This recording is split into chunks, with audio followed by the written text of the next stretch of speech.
आप सुन रहे हैं जगत गुरु तत्वदर्शी संत रामपाल जी महाराज द्वारा लिखित पुस्तक जीने की राह।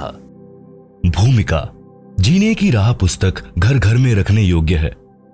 इसके पढ़ने तथा अमल करने से लोक तथा परलोक दोनों में सुखी रहोगे, पापों से बचोगे, घर की कलह समाप्त हो जाएगी, बहू बेटे अपने माता पिता की विशेष सेवा किया करेंगे, घर में परमात्मा का निवास होगा, भूत प्रेत पितर भैरव बैताल जैसी बुरी आत्माएं उस परिवार के आसपास नहीं आएंगी, देवता उस भक्त परिवार की सुरक्षा करते हैं, अकाल मृत्यु उस भक्त की नहीं होगी जो इस पुस्तक को पढ़कर दीक्षा लेकर मर्यादा में रहकर साधना करेगा। इस पुस्तक को पढ़ने से उजड़े परिवार बस जाएंगे। जिस परिवार में यह पुस्तक रहेगी, इसको पढ़ेंगे, जिस कारण से नशा अपने आप छूट जाएगा, क्योंकि इसमें ऐसे प्रमाण हैं जो आत्मा को छू जाते हैं। शराब, तंबाकू तथा अन्य नशे के प्रति ऐसी घृणा हो जाएगी कि इनका नाम लेने से रूह कांप जाया करेगी। पूरा परिवार सुख का जीवन जिएगा। जीवन का सफर आसानी से तय होगा, क्योंकि जीवन का मार्ग साफ हो जाता है। इस पुस्तक में पूर्ण परमात्मा कौन है, उसका नाम क्या है, उसकी भक्ति कैसी है, सब जानकारी मिलेगी। मानव जीवन सफल हो जाएगा। परिवार में किसी प्रकार की बुराई नहीं रहेगी। परमात्मा की कृपा सदा बनी रहेगी। जीने की राह उत्तम मिलने से यात्रा आसान हो जाएगी। जो इस पुस्तक को घर में नहीं रखेगा, वह जीवन की राह उत्तम न मिलने से संसार रूपी वन में भटककर अनमोल जीवन नष्ट करेगा। परमात्मा के घर में जाकर पश्चाताप के अतिरिक्त कुछ हाथ नहीं लगेगा। उस समय आपको पता चलेगा कि जीने की राह उत्तम न मिलने से जिंदगी बर्बाद हो गई। फिर आप परमात्मा से विनय करेंगे कि हे प्रभु, एक मानव जीवन और बख्श दो। मैं सच्चे मन से सत्य भक्ति करूंगा। जीवन की सच्ची राह की खोज करने सत्संग में जाया करूंगा। आजीवन भक्ति करूंगा, अपना कल्याण करवाऊंगा। उस परमात्मा के दरबार में आपके पूर्व के जन्मों की फिल्म चलाई जाएगी, जिनमें आप प्रत्येक बार जब जब मानव जीवन प्राप्त हुआ था, आपने यही कहा था कि एक मानव जीवन और दे दो, कभी बुराई नहीं करूंगा, आजीवन भक्ति भी करूंगा, घर का कार्य निर्वाह के लिए भी करूंगा, पूर्ण सद्गुरु से दीक्षा लेकर कल्याण करवाऊंगा। जो गलती अब के मानव जीवन में हुई है, कभी नहीं दोहराऊंगा या दोहराऊंगी। फिर परमात्मा जी कहते हैं कि अपने आप को तो मूर्ख बनाकर जीवन नष्ट करके आ खड़ा हुआ पापों की गाड़ी भरकर मुझे भी मूर्ख बनाना चाहता है। चल नरक में। फिर 84 लाख प्रकार के प्राणियों के शरीरों में चक्र लगा। जब कभी मानव स्त्री पुरुष शरीर मिले, सावधान होकर संतों का सत्संग सुनना और अपना कल्याण कराना। पाठक जनों से निवेदन है कि इस पवित्र पुस्तक के पढ़ने से आपकी 101 पीढ़ी लोक तथा परलोक में सुखी रहेगी। इसको परमात्मा का आदेश मानकर पूरा परिवार पढ़े। एक पढ़े, अन्य सुने, या एक से अधिक पुस्तक लेकर भिन्न भिन्न प्रतिदिन पढ़े। इसमें लिखे प्रत्येक प्रकरण को सत्य माने, मजाक में न ले। यह किसी सांगी की बनाई नहीं है। यह परमेश्वर के गुलाम रामपाल दास द्वारा हृदय से मानव कल्याण के उद्देश्य से लिखी गई है। लाभ उठाएं। सत साहिब। लेखक दासन दास रामपाल दास, पुत्र अथवा शिष्य स्वामी रामदेवानंद जी, सतलोक आश्रम, बरवाला, जिला हिसार, हरियाणा, भारत। आप सुन रहे हैं जगत गुरु तत्वदर्शी संत रामपाल जी महाराज द्वारा लिखी पुस्तक जीने की राह का पेज नंबर 1। 2 शब्द। प्राणी की जीवन की यात्रा जन्म से प्रारंभ हो जाती है। उसकी मंजिल निर्धारित होती है। यहाँ इस पवित्र पुस्तक में मानव जीवन की यात्रा के मार्ग पर विस्तार पूर्वक वर्णन है। मानव यानी स्त्री पुरुष की मंजिल मोक्ष प्राप्ति है। उसके मार्ग में पाप तथा पुण्य कर्मों के गड्ढे तथा कांटे हैं। आप जी को आश्चर्य होगा कि पाप कर्म तो बाधक होते हैं, पुण्य तो सुखदायी होते हैं। इनको गड्ढे कहना उचित नहीं। इसका संक्षिप्त वर्णन। पाप रूपी गड्ढे व कांटे। मानव जीवन परमात्मा की शास्त्र विधि अनुसार साधना करके मोक्ष प्राप्त करने के लिए प्राप्त होता है। पाप कर्म का कष्ट भक्ति में बाधा करता है। उदाहरण के लिए, पाप कर्म के कारण शरीर में रोग हो जाना, पशुधन में तथा फसल में हानि हो जाना, ऋण की वृद्धि करता है। ऋणी व्यक्ति दिन रात चिंतित रहता है, वह भक्ति नहीं कर पाता। पूर्ण सद्गुरु से दीक्षा लेने के पश्चात परमेश्वर उस भक्त के उपरोक्त कष्ट समाप्त कर देता है। तब भक्त अपनी भक्ति अधिक श्रद्धा से करने लगता है। परमात्मा पर विश्वास बढ़ता है, दृढ़ होता है। परंतु भक्त को परमात्मा के प्रति समर्पित होना चाहिए।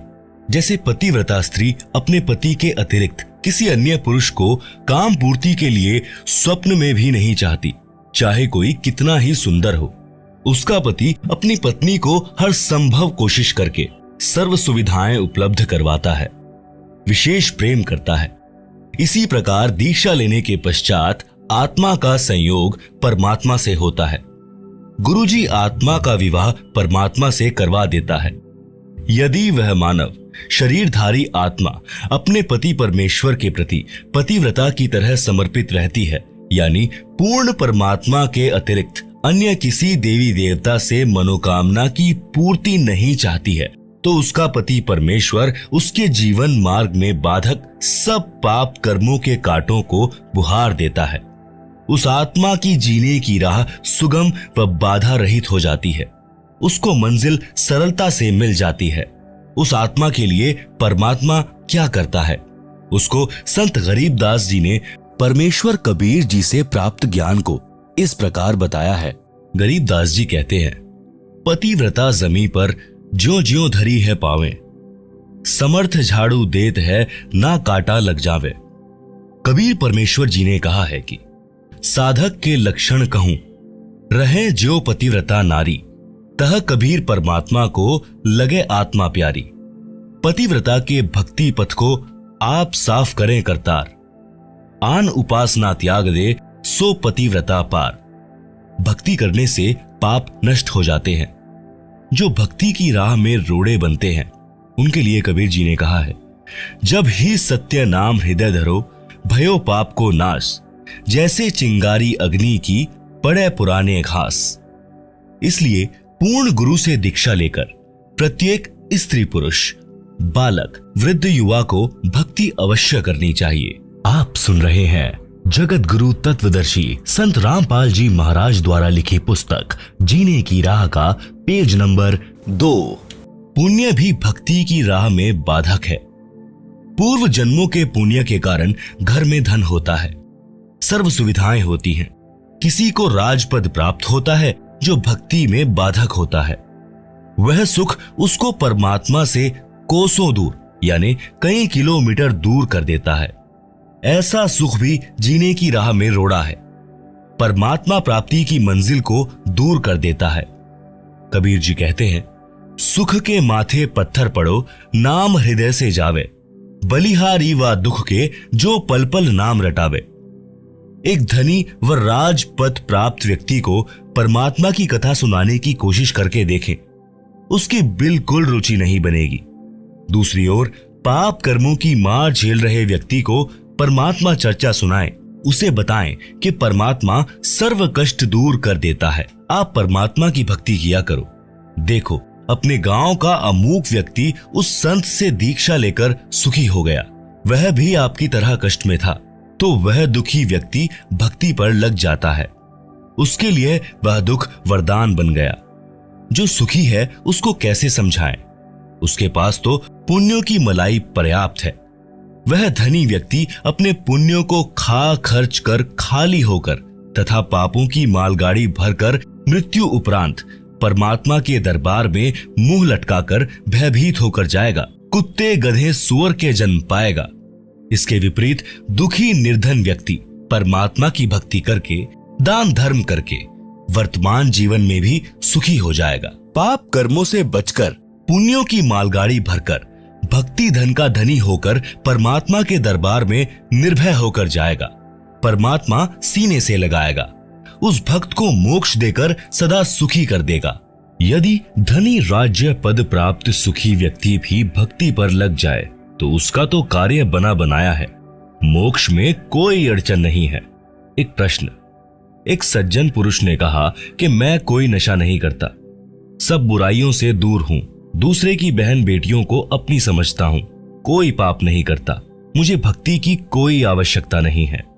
सत्संग में ऐसे ऐसे स्त्री पुरुष जाते देखे हैं जो प्रत्येक बुराई करते थे, बदनाम थे? इसका उत्तर, जैसे 2 एकड़ जमीन है, 1 एकड़ को बहाकर संवार रखा है, यानी उसके झाड़ बोझड़े घास काट कर हल या ट्रैक्टर से बहा करके साफ सुथरा कर रखा है और बीज बोया नहीं। दूसरे एकड़ जमीन में सब खरपतवार, झाड़ भोजड़े तथा घास अड़ा खड़ा है, तो दोनों ही व्यर्थ हैं। यदि दूसरे एकड़ को किसी ने संवार कर साफ करके गेहूं बो दिया और पहले साफ किए में कुछ नहीं बोया, तो दूसरा उस पहले वाले से कई गुना उपयोगी है, जिसको संवार कर छोड़ दिया गया और बीज बोया नहीं। आप सुन रहे हैं जगत गुरु तत्वदर्शी संत रामपाल जी महाराज द्वारा लिखी पुस्तक जीने की राह का पेज नंबर 3। इसलिए यदि आप विकार बुराई रहित हैं, तो आप जी को भक्ति बीज बोना पड़ेगा, तभी आप जी के शरीर रूपी जमीन का लाभ होगा। जो बुराई करते थे उनको ज्ञान हुआ और बुराई त्याग कर भक्ति करते हैं, तो उन्होंने अपने जीने की राह बदल ली, साफ कर ली, मंजिल निकट हो गई। आप आगे पढ़ेंगे कि एक वैश्या ने कबीर परमात्मा जी का सत्संग सुना और अपनी राह बदल ली तथा नाम दीक्षा लेकर सत्संग में जाने लगी। नगर के लोगों को अच्छा नहीं लगा, मुंह जोड़कर बातें बनाने लगे कि कबीर के सत्संग में बदनाम औरतें जाती हैं, ये अच्छे संत नहीं हैं। सब ऐसे ही लोग लुगाई इसके सत्संग में जाते हैं, अपनी बहन बेटियों को वहां मत जाने देना। ये विचार लोगों के सुनकर कुछ भक्त भी गुरुजी से गांव वालों की भाषा बोलने लगे। तब परमेश्वर कबीर जी ने बताया, कुश्ती हो संत बंदगी कीजिए, जे हो वैश्या को प्रभु विश्वास, चरण चित्त दीजिए। भावार्थ, यदि किसी भक्त को कुष्ठ रोग है और वह भक्ति करने लगा है, तो भक्त समाज को चाहिए कि उससे घृणा न करे, उसको प्रणाम करे जैसे अन्य भक्तों को करते हैं। उसका सम्मान करना चाहिए, उसका हौसला बढ़ाना चाहिए। भक्ति करने से उसका जीवन सफल होगा, रोग भी ठीक हो जाएगा। इसी प्रकार किसी वैश्या बेटी बहन को प्रेरणा बनी है भक्ति करने की, सत्संग में आने की, तो उसको परमात्मा पर विश्वास हुआ है। वह सत्संग विचार सुनेगी तो बुराई भी छूट जाएगी, उसका कल्याण हो जाएगा, समाज से बुराई निकल जाएगी। यदि वह सत्संग में आएगी ही नहीं, तो उसको अपने पाप कर्मों का एहसास कैसे होगा? जैसे मैला वस्त्र जल तथा साबुन के संपर्क में नहीं आएगा तो निर्मल कैसे होगा?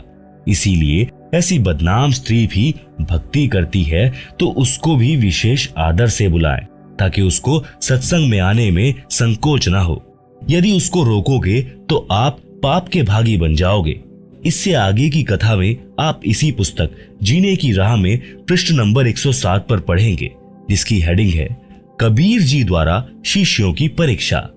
श्रीमद् भागवत गीता के अध्याय 9 श्लोक 30 में भी यही प्रमाण है।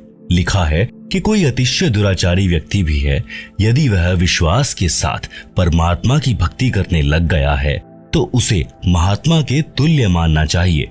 वह संतों के विचार सुनकर सुधर जाएगा और अपना कल्याण करवा लेगा।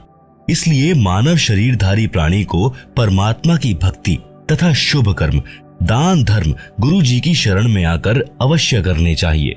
पूज्य कबीर परमेश्वर जी ने कहा है कि मानुष जन्म दुर्लभ है, मिले न बारंबार, तरवर से पत्ता टूट गिरे, बहुर न लागे डार। भावार्थ, कबीर परमात्मा जी ने समझाया है कि हे मानव शरीरधारी प्राणी, यह मानव जन्म स्त्री पुरुष बहुत कठिनता से युगों पर्यंत प्राप्त होता है। ये बार बार नहीं मिलता। इस शरीर के रहते रहते शुभ कर्म तथा परमात्मा की भक्ति कर, अन्यथा यह शरीर समाप्त हो गया तो आप पुनः इसी स्थिति यानी मानव शरीर को प्राप्त नहीं कर पाओगे। जैसे वृक्ष से पत्ता टूटने के पश्चात उसी डाल पर पुनः नहीं लगता। इसीलिए इस मानव शरीर के अवसर को व्यर्थ न गवा। कबीर जी ने फिर कहा, मानुष जन्म पाए कर नहीं रटे हरि नाम, जैसे कुआं जल बिना बनवाया क्या काम। भावार्थ, मानव जीवन में यदि भक्ति नहीं करता तो वह जीवन ऐसा है जैसे सुंदर कुआं बना रखा है। यदि उसमें जल ही नहीं है या जल है तो खारा यानी पीने योग्य नहीं है। उसका भी नाम भले ही कुआं है, परंतु गुण कुएं वाले नहीं हैं। इसी प्रकार मनुष्य भक्ति नहीं करता तो उसको भी मानव कहते हैं, परंतु मनुष्य वाले गुण नहीं हैं। पूर्व जन्मों में किए शुभ अशुभ कर्मों तथा भक्ति के कारण कोई स्वस्थ है, वह अचानक रोगी हो जाता है और लाखों रुपए उपचार पर खर्च करके मृत्यु को प्राप्त हो जाता है। कोई जन्म से रोगी होता है, आजीवन कष्ट भोग कर मर जाता है। कोई निर्धन होता है, कोई धनवान ही जन्मता है। किसी के लड़के लड़की होते हैं तो किसी को संतान प्राप्त ही नहीं होती, किसी को पुत्री पुत्री ही संतान होती है, चाहने पर भी पुत्र नहीं होता। ये सब पूर्व जन्मों के कर्मों का फल मानव भोगता है। जब तक पुनः भक्ति प्रारंभ नहीं करता, तब तक पूर्व वाले संस्कार ही प्राणी को प्राप्त होते हैं। जिस समय पूर्ण सद्गुरु से दीक्षा लेकर मर्यादा से भक्ति करने लगता है, तो शुभ संस्कारों में वृद्धि होने से दुख का वक्त सुख में बदलने लग जाता है। आप सुन रहे हैं जगत गुरु तत्वदर्शी संत रामपाल जी महाराज द्वारा लिखी पुस्तक जीने की राह का पेज नंबर 4, मानव जीवन की आम धारणा। जब तक यथार्थ आध्यात्मिक ज्ञान नहीं होता, तो जन साधारण की धारणा होती है कि बड़ा होकर पढ़ लिख कर अपने निर्वाह की खोज करके विवाह कराकर परिवार पोषण करेंगे, बच्चों को उच्च शिक्षा तक पढ़ाएंगे, फिर उनको रोजगार मिल जाए उनका विवाह करेंगे, परमात्मा संतान को संतान दे, फिर हमारा कर्तव्य पूरा हुआ। कई बार गांव या गवांड यानी पड़ोसी गांव के वृद्ध इकट्ठे होते तो आपस में कुशल मंगल जानते। तो एक ने कहा कि परमात्मा की कृपा से 2 लड़के तथा 2 लड़की हैं, कठिन परिश्रम करके पाला पोसा तथा पढ़ाया, विवाह कर दिया, सब के सब बेटा बेटियों वाले हैं। मेरा कार्य पूर्ण हुआ, 75 वर्ष का हो गया हूँ, अब बेशक मौत हो जाए, मेरा जीवन सफल हुआ, वंश बेल चल पड़ी, संसार में नाम रहेगा। इसका विवेचन उपरोक्त प्रसंग में जो भी प्राप्त हुआ वह पूर्व निर्धारित संस्कार ही प्राप्त हुआ, नया कुछ नहीं मिला। आप सुन रहे हैं जगत गुरु तत्वदर्शी संत रामपाल जी महाराज द्वारा लिखी पुस्तक जीने की राह का पेज नंबर 5। एक व्यक्ति का विवाह हुआ, संतान रूप में बेटी हुई। मानव समाज की धारणा रही है कि पुत्र नहीं है तो उसका वंश नहीं चलता, परंतु आध्यात्मिक ज्ञान की दृष्टि से पुत्र पुत्री में कोई अंतर नहीं माना जाता। आशा लगी कि दूसरा पुत्र तो बेटा होगा, मगर दूसरी भी लड़की हुई। फिर आशा लगी कि परमात्मा तीसरा तो पुत्र दे, परंतु तीसरी भी लड़की हुई। इस प्रकार कुल 5 बेटियां हुई, पुत्र का जन्म हुआ ही नहीं। इस उदाहरण से स्पष्ट होता है कि न तो मानव का चाहा हुआ और न ही किया हुआ, जो कुछ हुआ संस्कार वश ही हुआ। यह परमेश्वर का विधान है। मानव शरीर प्राप्त प्राणी को वर्तमान जन्म में पूर्ण संत से दीक्षा लेकर भक्ति करनी चाहिए तथा पुण्य दान, धर्म तथा शुभ कर्म अवश्य करने चाहिए। अन्यथा पूर्व जन्म के पुण्य मानव जीवन में खा खर्च कर खाली होकर परमात्मा के दरबार में जाएगा, फिर पशु आदि के जीवन भोगने पड़ेंगे। जैसे किसान अपने खेत में गेहूं, चना आदि बीजता है, फिर परिश्रम करके उन्हें परिपक्व करके घर लाकर अपने कोठे या कक्ष में भर लेता है।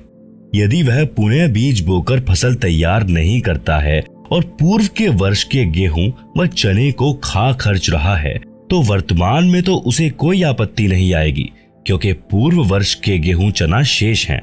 परंतु एक दिन वह पूर्व वाला संग्रह किया अन्न समाप्त हो जाएगा और वह किसान परिवार भिखारी हो जाएगा। ठीक इसी प्रकार मानव शरीर में जो भी प्राप्त हो रहा है वह पूर्व के जन्मों का संग्रह है। यदि वर्तमान में शुभ कर्म तथा भक्ति नहीं की तो भविष्य का जीवन नरक हो जाएगा। अध्यात्म ज्ञान होने के पश्चात मानव बुद्धिमान किसान की तरह प्रति वर्ष प्रत्येक मौसम में दान धर्म स्मरण रूपी फसल बोएगा तथा अपने घर में संग्रह करके खाएगा तथा बेचकर अपना खर्च भी चलाएगा। यानी पूर्ण गुरु जी से दीक्षा लेकर उनके बताए अनुसार साधना तथा दान धर्म प्रति समागम में करके भक्ति धन को संग्रह करेगा। इसीलिए परम संत मानव को जीने की राह बताता है। उसका आधार सत्य आध्यात्मिक ज्ञान सर्व ग्रंथों से प्रमाणित होता है। जैसा कि पूर्वोक्त प्रसंग में एक वृद्ध ने बताया कि सर्व संतान का पाल पोस कर विवाह कर दिया। मेरे मानव जीवन का कार्य पूरा हुआ, मेरा जीवन सफल हुआ, अब बेशक मौत आ जाए। विचारणीय विषय है कि उसने तो पूर्व का जमा ही खर्च कर दिया, भविष्य के लिए कुछ नहीं किया, जिस कारण से उस व्यक्ति का मानव जीवन व्यर्थ गया।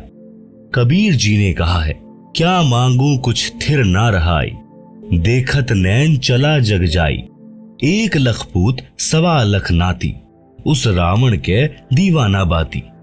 भावार्थ, यदि एक मनुष्य एक पुत्र से वंशबेल को सदा बनाए रखना चाहता है तो ये उसकी भूल है। जैसे श्रीलंका के राजा रावण के 1 लाख पुत्र थे तथा 1.25 लाख पौत्र थे। वर्तमान में उसके कुल में कोई घर में दीपक जलाने वाला भी नहीं है। आप सुन रहे हैं जगत गुरु तत्वदर्शी संत रामपाल जी महाराज द्वारा लिखी पुस्तक जीने की राह का पेज नंबर 6। सब नष्ट हो गए, इसलिए हे मानव, परमात्मा से ये क्या मांगता है जो स्थायी ही नहीं है। यह अध्यात्म ज्ञान के अभाव के कारण प्रेरणा बनी है। परमात्मा आपको आपका संस्कार देता है, आपका किया कुछ नहीं हो रहा। उस वृद्ध की बात को माने कि पुत्र के होने से, वंश वृद्धि होने से संसार में नाम बना रहता है। एक गांव में प्रारंभ में 4 या 5 व्यक्ति थे। उनके वंश के सैकड़ों परिवार बने हैं। उनका वंश चल रहा है, उनका संसार में नाम भी चल रहा है, परंतु शास्त्रोक्त विधि से भक्ति न करने के कारण परमात्मा के विधानानुसार वह भला पुरुष कहीं गधा बनकर कष्ट उठा रहा होगा। वहां पर गधे के वंश की वृद्धि करके, फिर कुत्ते का जन्म प्राप्त करके, वहां उस कुल की वृद्धि करके, अन्य प्राणियों के शरीर प्राप्त करके असंख्यों जन्म कष्ट उठाएगा। भावार्थ है कि मानव जीवन प्राप्त प्राणी को चाहिए कि सांसारिक कर्तव्य कर्म करते करते आत्म कल्याण का कार्य भी करे, जिस कारण से परिवार से आने वाली पूर्व पाप की मार भी टलेगी, परिवार खुशहाल रहेगा। अन्यथा शुभ अशुभ दोनों कर्मों का फल भोगने से कभी सुख तथा कभी दुख का कहर भी झेलना पड़ता है। एक समय दास यानी लेखक एक गांव में 3 दिन का सत्संग पाठ कर रहा था। उसी परिवार का एक रिश्तेदार एक 4 वर्ष के लड़के को साथ लिए आया। चर्चा में उसने बताया कि मुझे 4 पुत्र 2 पुत्री संतान रूप में प्राप्त हुई, सबका विवाह कर दिया। मेरे जैसा सुखी हमारे गांव में शायद ही कोई था। फिर ऐसी नौबत आई कि 2 वर्ष में घर उजड़ गया। 2 बेटे मोटरसाइकिल पर ससुराल जा रहे थे, दुर्घटना में भगवान के घर चले गए। उनकी पत्नी भी अन्य गांव में विवाह कर दी। 1 वर्ष पश्चात एक पुत्र को खेत में ट्यूबवेल पर रात्रि में सर्प ने डस लिया, मृत मिला। चौथा इस दुख से हृदयघात से चल बसा। सब बहुएं भी चली गई। पत्नी का मानसिक संतुलन बिगड़ गया। ये लड़का बड़ी लड़की का है, जिसके सहारे दिन काट रहा हूं। बेटी को घर पर रखा है। प्रिय पाठकों से निवेदन है कि विवेक से काम ले और मानव जीवन की सच्ची राह पकड़े। भक्ति अवश्य करें।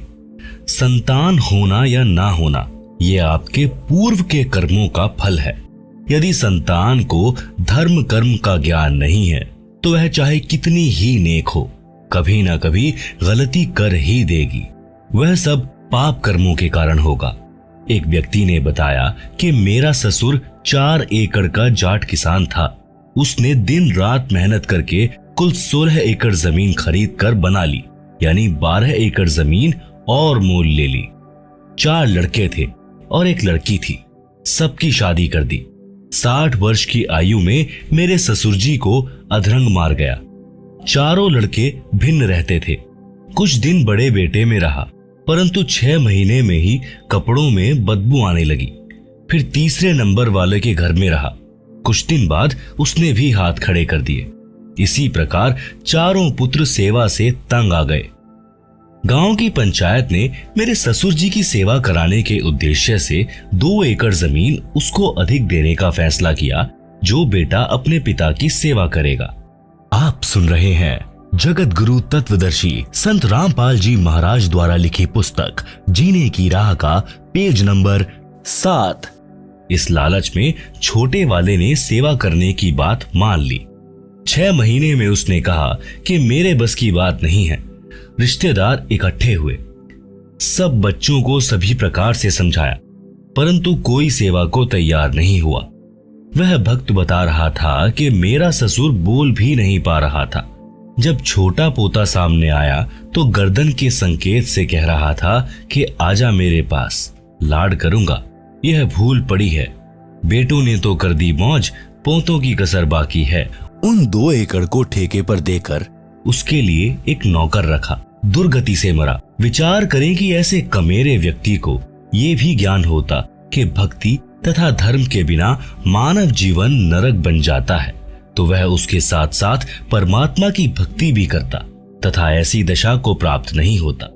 बच्चे भी सेवा करते। सत्संग में यही शिक्षा दी जाती है। श्रद्धालुओं को दया धर्म का पाठ पढ़ाया जाता है। आश्रम में सत्संग के दौरान वृद्ध, रोगी, अपंग, छोटे बच्चों सहित माताएं, बहनें, बेटियां आती हैं। आश्रम में पुराने भक्तों तथा भक्तमतियों की ड्यूटी लगाई जाती है। वे आने वाले वृद्धों, रोगियों तथा अन्य असहायों की सेवा करते हैं। उनको स्नान कराते हैं, उनके वस्त्र धोते हैं, भोजनालय से भोजन प्रसाद लाकर पंडाल में बैठों को खिलाते हैं। चाय दूध भी वहीं बैठों को लाकर देते हैं। विचार करें कि जो बच्चे सत्संग में जाने वाले तथा बेटी, बहनें, माई व भक्त भाई सत्संग में आने वाले गैरों की सेवा करते हैं, तो वे घर पर अपने माता पिता, भाई बहन, सास ससुर की भी उसी भाव से सेवा करेंगे, क्योंकि उनका स्वभाव बन जाता है। उनके दिलों में दया भरी रहती है। उनको परमात्मा का विधान अच्छी तरह याद होता है। जैसा कि पूर्व में प्रसंग है कि एक कमेरे किसान को अधरंग मारना और बच्चों द्वारा अनदेखा करना। यदि वे लड़के तथा बहुएं सत्संग में जाते तो वे अपने पिता की बहुत सेवा करते।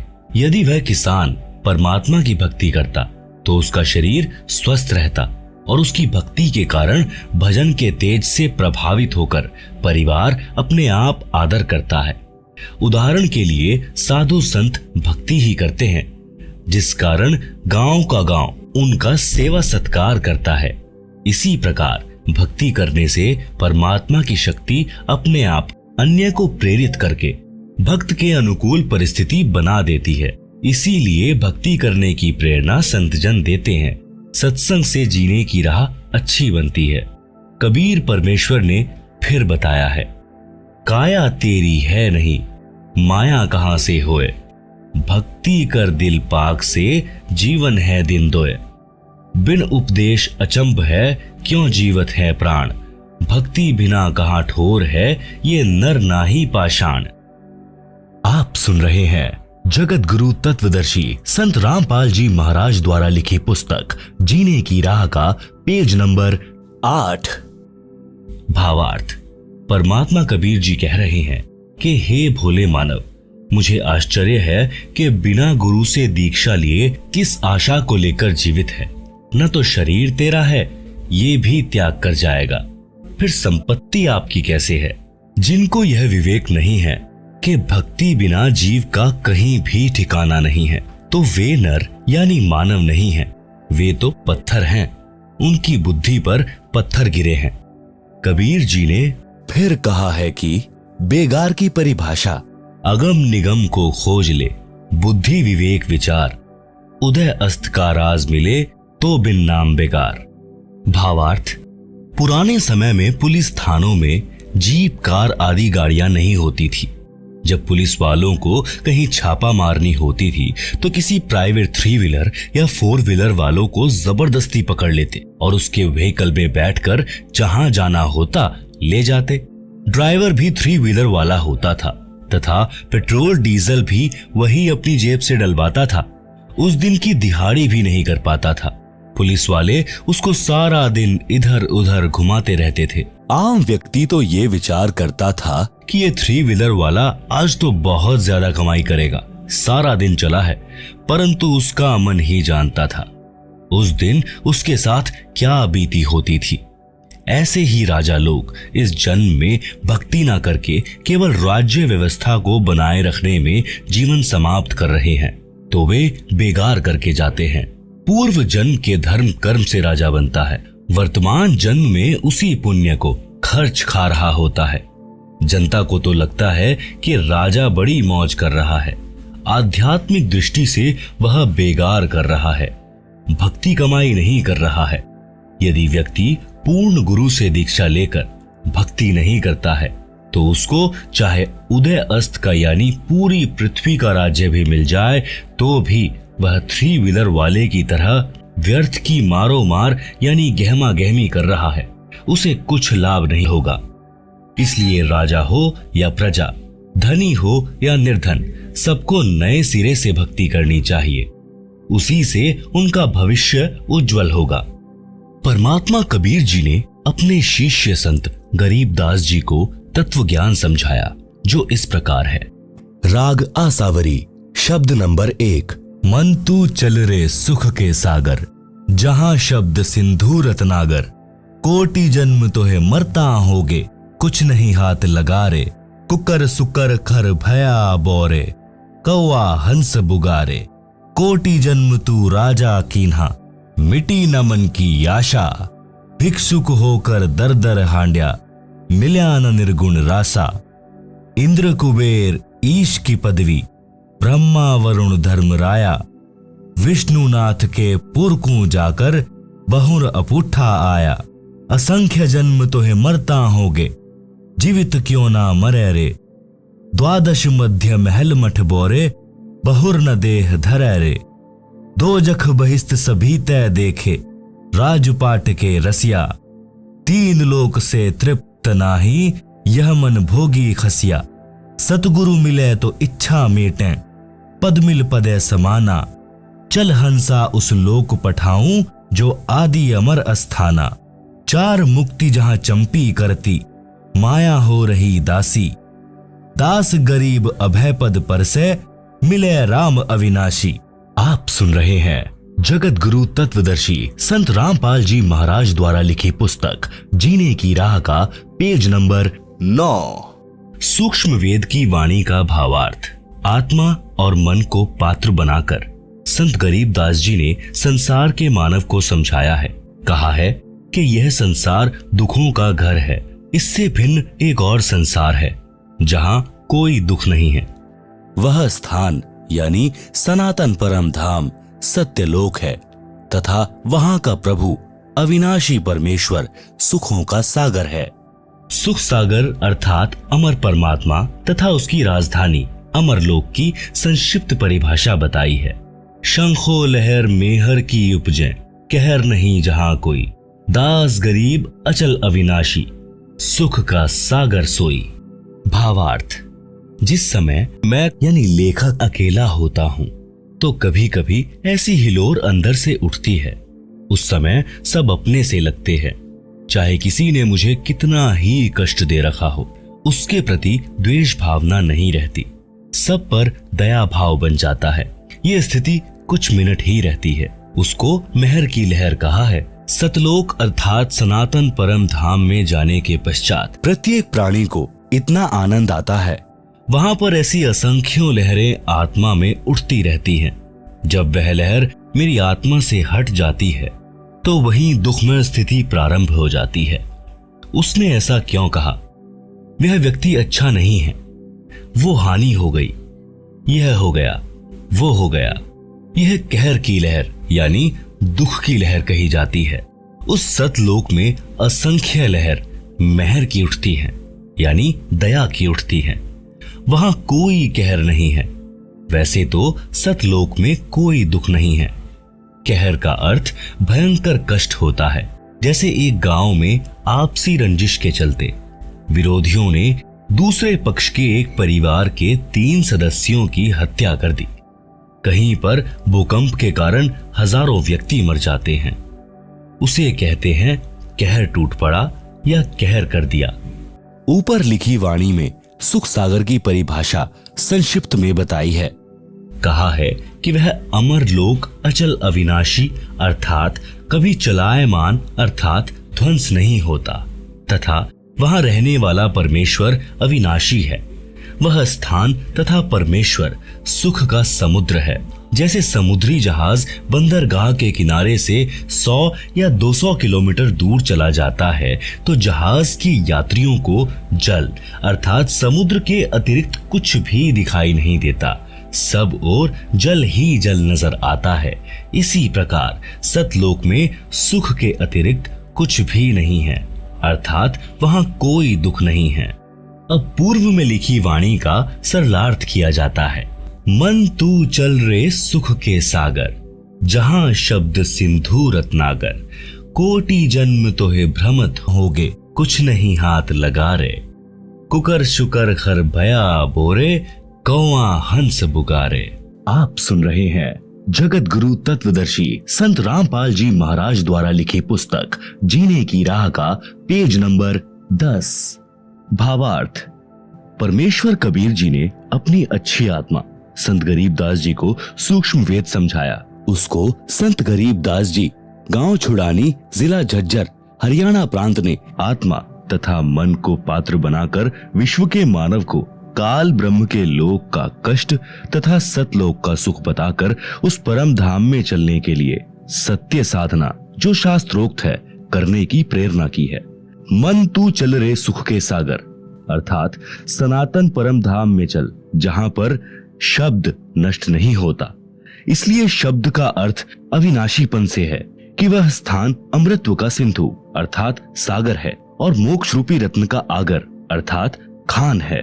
इस काल ब्रह्म के लोक में आप जी ने भक्ति भी की, परंतु शास्त्रानुकूल साधना बताने वाले तत्वदर्शी संत न मिलने के कारण आप करोड़ों जन्मों से भटक रहे हो। करोड़ों अरबों रुपए संग्रह करने में पूरा जीवन लगा देते हो, फिर मृत्यु हो जाती है। वह जोड़ा हुआ धन जो आपके पूर्व के संस्कारों से प्राप्त हुआ था उसे छोड़कर संसार से चला गया। उस धन के संग्रह करने में जो पाप किए वे आप जी के साथ गए। आप जी ने उस मानव जीवन में तत्वदर्शी संत से दीक्षा लेकर शास्त्र विधि अनुसार भक्ति की साधना नहीं की, जिस कारण से आपको कुछ हाथ नहीं आया। पूर्व के पुण्यों के बदले धन ले लिया, वह धन यहीं रह गया, आपको कुछ भी नहीं मिला।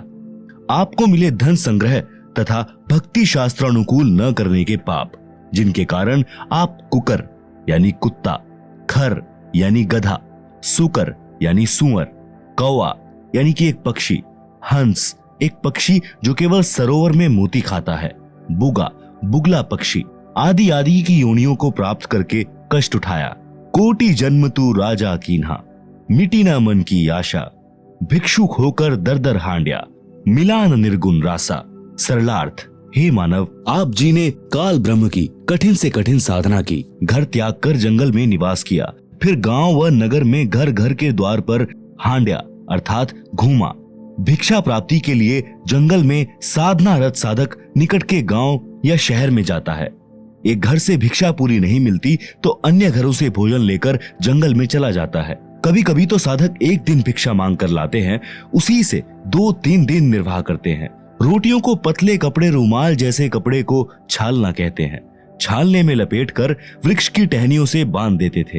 वे रोटियां सूख जाती हैं, उनको पानी में भिगोकर नरम करके खाते थे। वे प्रतिदिन भिक्षा मांगने जाने में जो समय व्यर्थ होता था उसकी बचत करके उस समय को काल ब्रह्म की साधना में लगाते थे। आप सुन रहे हैं जगत गुरु तत्वदर्शी संत रामपाल जी महाराज द्वारा लिखित पुस्तक जीने की राह का पेज नंबर 11। भावार्थ है कि जन्म मरण से छुटकारा पाने के लिए अर्थात पूर्ण मोक्ष प्राप्ति के लिए वेदों में वर्णित विधि तथा लोक वेद से घोर तप करते थे। उनको तत्वदर्शी संत न मिलने के कारण निर्गुण रासा अर्थात गुप्त ज्ञान जिसे तत्व ज्ञान कहते हैं वह नहीं मिला, क्योंकि यजुर्वेद अध्याय 40 मंत्र 10 में तथा चारों वेदों का सारांश रूप श्रीमद् भगवत गीता अध्याय 4 श्लोक 32 तथा 34 में कहा है कि जो यज्ञों अर्थात धार्मिक अनुष्ठानों का विस्तृत ज्ञान स्वयं सच्चिदानंद घन ब्रह्म अर्थात परम अक्षर ब्रह्म अपने मुख कमल से बोलकर सुनाता है वह तत्व ज्ञान अर्थात सूक्ष्म वेद है। गीता ज्ञान दाता ब्रह्म ने कहा है कि उस तत्व ज्ञान को तू तत्वज्ञानियों के पास जाकर समझ। उनको दंडवत प्रणाम करने से, नम्रता पूर्वक प्रश्न करने से वे परमात्म तत्व को भली भांति जानने वाले तत्वदर्शी संत तुझे तत्व ज्ञान का उपदेश करेंगे। इससे सिद्ध हुआ कि तत्व ज्ञान न वेदों में है और न ही गीता शास्त्र में। यदि होता तो एक अध्याय और बोल देता, कह देता कि तत्व ज्ञान उस अध्याय में पढ़े। संत गरीबदास जी ने मन के बहाने मानव शरीरधारी प्राणियों को समझाया है कि वह निर्गुण रासा अर्थात तत्व ज्ञान न मिलने के कारण काल ब्रह्म की साधना करके आप करोड़ों जन्मों में राजा बने। फिर भी मन की इच्छा समाप्त नहीं हुई, क्योंकि राजा सोचता है कि स्वर्ग में सुख है। यहाँ राज में कोई सुख चैन नहीं है, शांति नहीं है। निर्गुण रासा का भावार्थ, निर्गुण का अर्थ है कि वह वस्तु तो है परंतु उसका लाभ नहीं मिल रहा। वृक्ष के बीज में फल तथा वृक्ष निर्गुण रूप में है। उस बीज को मिट्टी में बीजकर सिंचाई करके वह सरगुण वस्तु वृक्ष को फल प्राप्त की जाती है। यह ज्ञान न होने से आम के फल व छाया से वंचित रह जाते हैं। रासा अर्थात झंझट अर्थात उलझा हुआ कार्य। सूक्ष्म वेद में परमेश्वर कबीर जी ने कहा है, 9 मन यानी 360 किलोग्राम सूत यानी कच्चा धागा। कबीर 9 मन सूत उलझिया, ऋषि रहे झकमार। सतगुरु ऐसा सुलझा दे, उलझे ना दूजी बार। सरलार्थ, परमेश्वर कबीर जी ने कहा है कि अध्यात्म ज्ञान रूपी 9 मन सूत उलझा हुआ है। 1 किलोग्राम उलझे हुए सूत को सीधा करने में 1 दिन से भी अधिक जुलाहों का लग जाता था। यदि सुलझाते समय धागा टूट जाता तो कपड़े में गांठ लग जाती। गांठ गठीले कपड़े को कोई मोल नहीं लेता था। इसलिए परमेश्वर कबीर जुलाहे ने जुलाहों का सटीक उदाहरण बताकर समझाया है कि अधिक उलझे हुए सूत को कोई नहीं सुलझाता था। अध्यात्म ज्ञान उसी 9 मन उलझे हुए सूत के समान है, जिसको सद्गुरु अर्थात तत्वदर्शी संत ऐसा सुलझा देगा जो पुनः नहीं उलझेगा। बिना सुलझे अध्यात्म ज्ञान के आधार से अर्थात लोक वेद के अनुसार साधना करके स्वर्ग नरक 84 लाख प्रकार के प्राणियों के जीवन, पृथ्वी पर किसी टुकड़े का राज्य, स्वर्ग का राज्य प्राप्त किया, पुनः फिर जन्म मरण के चक्र में गिरकर कष्ट पर कष्ट उठाया।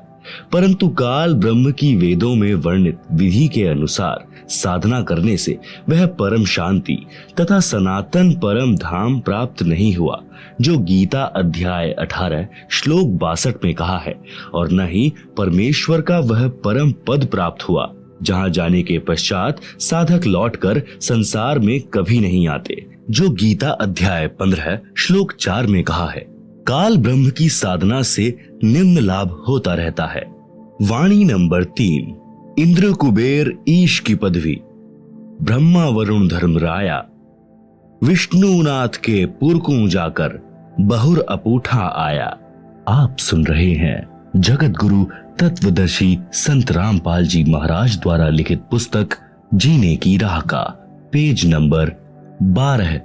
सरलार्थ, काल ब्रह्म की साधना करके साधक इंद्र का भी पद प्राप्त कर सकता है। इंद्र स्वर्ग के राजा का पद है। इसको देवराज अर्थात देवताओं का राजा तथा सुरपति भी कहते हैं। यह सिंचाई विभाग अर्थात वर्षा मंत्रालय भी अपने अधीन रखता है। एक प्रश्न, इंद्र की पदवी कैसे प्राप्त होती है? उत्तर, अधिक तप करने से तथा 100 मन घी का प्रयोग करके धर्म यज्ञ करने से एक धर्म यज्ञ संपन्न होती है। ऐसी 100 धर्म यज्ञ निर्विघ्न करने से इंद्र की पदवी साधक प्राप्त करता है। तप या यज्ञ के दौरान यज्ञ या तप की मर्यादा भंग हो जाती है तो नए सिरे से यज्ञ या तप करना पड़ता है। इस प्रकार इंद्र की पदवी प्राप्त होती है। एक और प्रश्न, इंद्र का शासन काल कितना है? मृत्यु उपरांत इंद्र के पद को छोड़कर प्राणी किस योनि को प्राप्त करता है? उत्तर, इंद्र स्वर्ग के राजा के पद पर 72 चौकड़ी अर्थात 72 चतुर्युग तक बना रहता है। एक चतुर्युग में सतयुग, त्रेता युग, द्वापर युग तथा कलयुग का समय होता है। जो 17,28,000 प्लस 12,96,000 प्लस 8,64,000 प्लस 4,32,000 क्रमशः सतयुग प्लस त्रेता युग प्लस द्वापर युग प्लस कलयुग का समय अर्थात 43,20,000 वर्ष का समय एक चतुर्युग में होता है। ऐसे बने 72 चतुर्युग तक वह साधक इंद्र के पद पर स्वर्ग के राजा का सुख भोगता है। एक कल्प अर्थात ब्रह्मा जी के एक दिन में यानी कि जो 1008 चतुर्युग का होता है 14 जीव इंद्र के पद पर रहकर अपना किया पुण्य कर्म भोगते हैं। इंद्र के पद को भोगकर वे प्राणी गधे का जीवन प्राप्त करते हैं।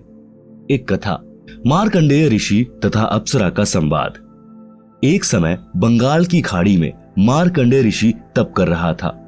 इंद्र के पद पर विराजमान आत्मा को ये शर्त होती है कि यदि उसके शासन काल में 72 चौकड़ी युग के दौरान यदि पृथ्वी पर कोई व्यक्ति इंद्र पद प्राप्त करने योग्य तप या धर्म यज्ञ कर लेता है और उसकी क्रिया में कोई बाधा नहीं आती है तो उस साधक को इंद्र का पद दे दिया जाता है और वर्तमान इंद्र से वह पद छीन लिया जाता है। इसीलिए जहां तक संभव होता है इंद्र अपने शासन काल में किसी साधक का तप या धर्म यज्ञ पूर्ण नहीं होने देता, उसकी साधना भंग करा देता है, चाहे कुछ भी करना पड़े। आप सुन रहे हैं जगत गुरु तत्वदर्शी संत रामपाल जी महाराज द्वारा लिखी पुस्तक जीने की राह का पेज नंबर 13। जब इंद्र को उसके दूतों ने बताया कि बंगाल की खाड़ी में मार्कंडेय नामक ऋषि तप कर रहे हैं, इंद्र ने मार्कंडेय ऋषि का तप भंग करने के लिए उर्वशी यानी कि इंद्र की पत्नी भेजी। सर्व श्रृंगार करके देवपरी मार्कंडेय ऋषि के सामने नाचने गाने लगी। अपनी सिद्धि से उस स्थान पर बसंत ऋतु जैसा वातावरण बना दिया। मार्कंडेय ऋषि ने कोई उत्सुकता नहीं दिखाई। उर्वशी ने कमर का नाड़ा तोड़ दिया, निर्वस्त्र हो गई। तब मार्कंडेय ऋषि बोले, हे बेटी, हे बहन, हे माई, आप यह क्या कर रही हो? आप यहाँ गहरे जंगल में अकेली किस लिए आई? उर्वशी ने कहा कि ऋषि जी मेरे रूप को देखकर इस आरण्य खंड यानी वन खंड के सर्व साधक अपना संतुलन खो गए, परंतु आप डगमग नहीं हुए। न जाने आपकी समाधि कहाँ थी। कृपया आप मेरे साथ इंद्रलोक में चलो, नहीं तो मुझे सजा मिलेगी कि तू हार कर आ गई। मार्कंडेय ऋषि ने कहा कि मेरी समाधि ब्रह्मलोक में गई थी, जहां पर मैं उन उर्वशियों का नाच देख रहा था जो इतनी सुंदर हैं कि तेरे जैसी तो उनकी 7 बांदियां अर्थात नौकरानियां हैं। इसीलिए मैं तेरे को क्या देखता, तेरे पर क्या आसक्त होता। यदि तेरे से कोई सुंदर हो तो उसे ले आ। तब देवपरी ने कहा कि इंद्र की पटरानी अर्थात मुख्य रानी मैं ही हूँ, मुझसे सुंदर स्वर्ग में कोई औरत नहीं है। तब मार्कंडेय ऋषि ने पूछा कि इंद्र की मृत्यु होगी तब तू क्या करेगी? उर्वशी ने उत्तर दिया कि मैं 14 इंद्र भोगूंगी। भावार्थ है कि श्री ब्रह्मा जी के एक दिन में 1008 चतुर्युग होते हैं, जिसमें 72 चतुर्युग का शासन काल पूरा करके 14 इंद्र मृत्यु को प्राप्त होते हैं। इंद्र की रानी वाली आत्मा ने किसी मानव जन्म में इतने अत्यधिक पुण्य किए थे, जिस कारण से वह 14 इंद्रों की पटरानी बनकर स्वर्ग सुख तथा पुरुष सुख को भोगेगी। मार्कंडेय ऋषि ने कहा कि वो 14 इंद्र भी मरेंगे, तब तू क्या करेगी? उर्वशी ने कहा कि फिर मैं मृत्यु लोक यानी पृथ्वी लोक को मनुष्य लोक अर्थात मर्त्य लोक कहते हैं, मैं गधी बन जाऊंगी और जितने इंद्र मेरे पति होंगे वे भी पृथ्वी पर गधे की योनि प्राप्त करेंगे। मार्कंडेय ऋषि बोले, फिर मुझे ऐसे लोक में क्यों ले जा रही थी जिसका राजा गधा बनेगा और रानी गधी की योनि प्राप्त करेगी? उर्वशी बोली कि अपनी इज्जत रखने के लिए, नहीं तो वे कहेंगे कि तू हार कर आई है। मार्कंडेय ऋषि ने कहा कि गधियों की कैसी इज्जत, तू वर्तमान में भी गधी है क्योंकि तू 14 खसम करेगी और मृत्यु उपरांत तू स्वयं स्वीकार रही है कि मैं गधी बनूंगी। गधी की कैसी इज्जत? इतने में वहीं पर इंद्र आ गया, विधानानुसार अपना इंद्र का राज्य मार्कंडेय ऋषि को देने के लिए। कहा कि ऋषि जी हम हारे और आप जीते, आप इंद्र की पदवी स्वीकार करें। मार्कंडेय ऋषि बोले, अरे अरे इंद्र की पदवी मेरे किसी काम की नहीं, मेरे लिए तो काग यानी कौवे की बीट के समान है। मार्कंडेय ऋषि ने इंद्र से फिर कहा कि तू मेरे बताए अनुसार साधना कर, तेरे को ब्रह्मलोक ले चलूंगा। इस इंद्र के राज्य को छोड़ दे। इंद्र ने कहा कि हे ऋषि जी, अब तो मुझे मौज मस्ती करने दो, फिर कभी देखूंगा। आप सुन रहे हैं जगत गुरु तत्वदर्शी संत रामपाल जी महाराज द्वारा लिखी पुस्तक जीने की राह का पेज नंबर 14। पाठक जनों, विचार करो। इंद्र को पता है कि मृत्यु के उपरांत गधे का जीवन मिलेगा, फिर भी उस क्षणिक सुख को त्यागना नहीं चाहता। कहा कि फिर कभी देखूंगा। फिर कब देखेगा? गधा बनने के पश्चात तो कुम्हार देखेगा कि कितना वजन गधे की कमर पर रखना है और कहां से डंडा मारना है। ठीक इसी प्रकार इस पृथ्वी पर कोई छोटे से टुकड़े का प्रधानमंत्री, मंत्री, मुख्यमंत्री या राज्य में मंत्री बना है, या किसी पद पर सरकारी अधिकारी या कर्मचारी बना है, या धनी है, उसको कहा जाता है कि आप भक्ति करो, नहीं तो गधे बनोगे। वे या तो नाराज हो जाते हैं, कहते हैं कि हम क्यों बनेंगे गधे। फिर से मत कहना, कुछ सभ्य होते हैं, वे कहते हैं कि किसने देखा है गधे बनते हैं। फिर उनको बताया जाता है कि सब संत तथा ग्रंथ बताते हैं, तो अधिकतर कहते हैं कि देखा जाएगा। उनसे निवेदन है कि मृत्यु के पश्चात गधा बनने के बाद आप क्या देखोगे? फिर तो कुम्हार देखेगा कि आप जी के साथ कैसा बर्ताव करना है। देखना है तो वर्तमान में देख, बुराई छोड़कर शास्त्रानुकूल साधना करो, जो वर्तमान में विश्व में केवल मेरे रामपाल दास के पास है। आओ ग्रहण करो और अपने जीव का कल्याण कराओ। ऊपर लिखी वाणी नंबर 3 में बताया है कि इंद्र, कुबेर तथा ईश की पदवी प्राप्त करने वाले तथा ब्रह्मा जी का पद तथा वरुण, धर्मराय का पद प्राप्त करके तथा विष्णु जी के लोक को प्राप्त कर देव पद प्राप्त भी वापस जन्म मरण के चक्र में रहता है। स्वर्ग लोक में 33 करोड़ देव पद हैं। जैसे भारतवर्ष की संसद में 540 सांसदों के पद हैं।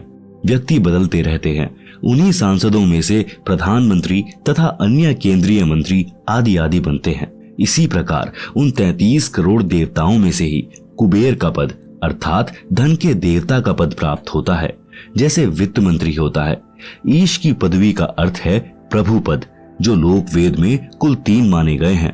1 श्री ब्रह्मा जी, 2 श्री विष्णु जी तथा 3 श्री शिव जी। वरुण देव जल का देवता है।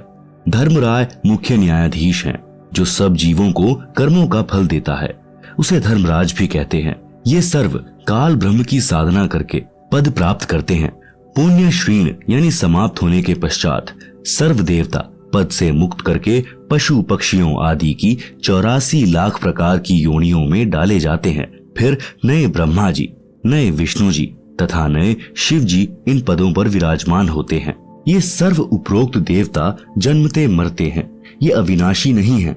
इनकी स्थिति आप जी को सृष्टि रचना अध्याय में इसी पुस्तक में स्पष्ट होगी कि ये कितने प्रभु हैं, किसके पुत्र हैं तथा कौन इनकी माता जी हैं। अन्य प्रमाण श्री देवी पुराण सचित्र मोटा टाइप केवल हिंदी गीता प्रेस गोरखपुर से प्रकाशित के 3रे स्कंद में पृष्ठ 123 पर लिखा है कि तुम शुद्ध स्वरूपा हो। यह सारा संसार आपसे ही उद्भासित हो रहा है।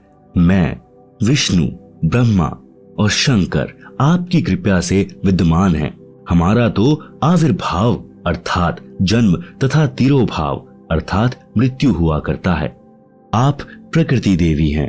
आप सुन रहे हैं जगत गुरु तत्वदर्शी संत रामपाल जी महाराज द्वारा लिखी पुस्तक जीने की राह का पेज नंबर 15। शंकर भगवान बोले कि हे देवी, यदि ब्रह्मा के पश्चात उत्पन्न होने वाले विष्णु आपसे उत्पन्न हुए हैं, तो क्या मैं तमोगुणी लीला करने वाला शंकर क्या आपकी संतान नहीं हुआ?